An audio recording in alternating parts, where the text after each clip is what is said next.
नहमदुहु व नुसल्ली व नुसल्लिमु अला रसूलिहिल करीम अम्मा बाद फ़अऊज़ु बिल्लाहि मिनश शैतानिर रजीम बिस्मिल्लाहिर रहमानिर रहीम लौ अंज़लना हाज़ल क़ुरआन अला जबलिन लरअयतहु ख़ाशिअम मुतसद्दिअम मिन ख़श्यतिल्लाह औ कमा क़ाल अलैहिस्सलातु वस्सलाम ख़ैरुकुम मन तअल्लमल क़ुरआन व अल्लमह सदक़ल्लाहुल अज़ीम।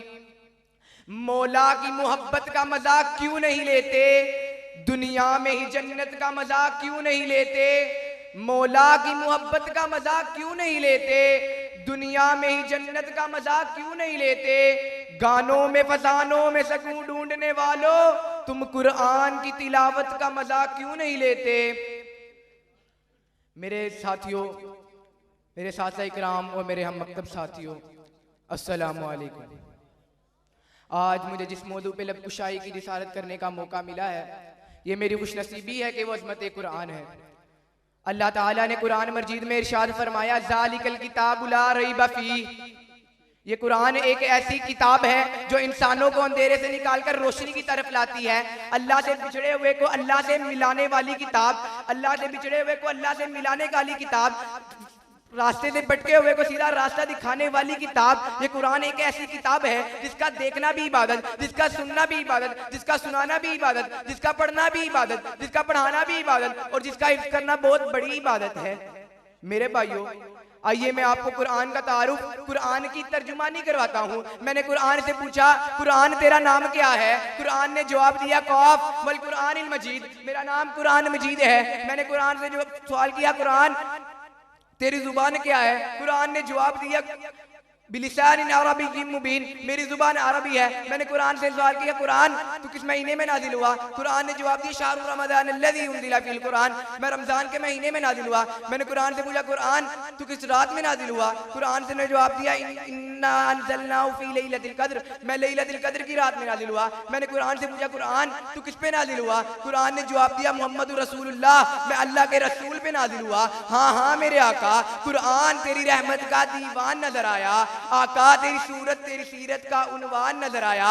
मादा गए आंखें तो वो शम्स का चेहरा, कुरान के चेहरे पे कुरान नजर आया। मेरे भाइयों, नबी अकरम सल्लल्लाहु अलैहि वसल्लम ने फरमाया क़यामत का दिन होगा, मैदान महशर होगा, हालात इतने तबाहकुन हो जाएंगे कि उस वक्त कुर्सी बादशाह के काम ना आएगी, जागीर मालदार के काम ना आएगी, दूध पिलाने वाली माँ अपने बच्चे को दूर फेंक देगी, हमला का हम सख्त हो जाएगा। उन हालात में आवाज लगेगी कुरान वाले आगे आ जाएं, इरशाद खुदाबंदी होगा। कुरान वाले उन्हें कहा जाता है जिन्हें दुनिया में कुरान से बड़ा प्यार, बड़ी मोहब्बत थी। हाल ये था कि जब तक सूरत वाक़िया की तिलावत न कर लेते तो उनकी रात ना होती, और जब तक सूरत मुल्क की तिलावत न कर लेते तो उनको नींद ना आती थी। बड़ा अंश था, कुरान पढ़ते पढ़ते दुनिया से रुखसत हो गए और आज अल्लाह का फैसला है, जिस हाल में अपनी कब्रों में डाले गए थे उसी हाल में अपनी कब्रों से उठाए आएंगे। लोग अर्ज करेंगे ए बारी ताला, कुरान वालों की अलामत शनाख्त क्या है? इरशाद खुदाबंदी होगा, कुरान वालों की अलामत शनाख्त ये है कि उनके मुंह से मुश्क अंबर की खुशबू आ रही होगी, जिससे पूरा मैदान महशर महक रहा होगा। अफसोस पर हाय अफसोस, आज हमारे पास वही पूरा कुरान मौजूद है, पर उसको लाहया अमल बनाने वाले कम हैं। आज हमारे पास जो कुरान मौजूद है ये वही कुरान है जो अल्लाह ताला ने आमना के लाल के तरह नीम पर नाजिल किया, हम पे बड़ा एहसान फरमाया। कुरान मिला वो भी आला, नबी मिला वो भी आला, नबी तमाम अंबिया के सरदार, कुरान तमाम आसमानी किताबों के सरदार। बस आखिर में इतना ही कहूँगा, वो मुअज़्ज़िज़ थे ज़माने में मुसलमान होकर, वो मुअज़्ज़िज़ थे ज़माने में मुसलमान होकर, हम ख्वार हुए तारिके कुरान होकर, हम ख्वार हुए तारिके कुरान होकर। वमा अलैना इल्लल बलाग।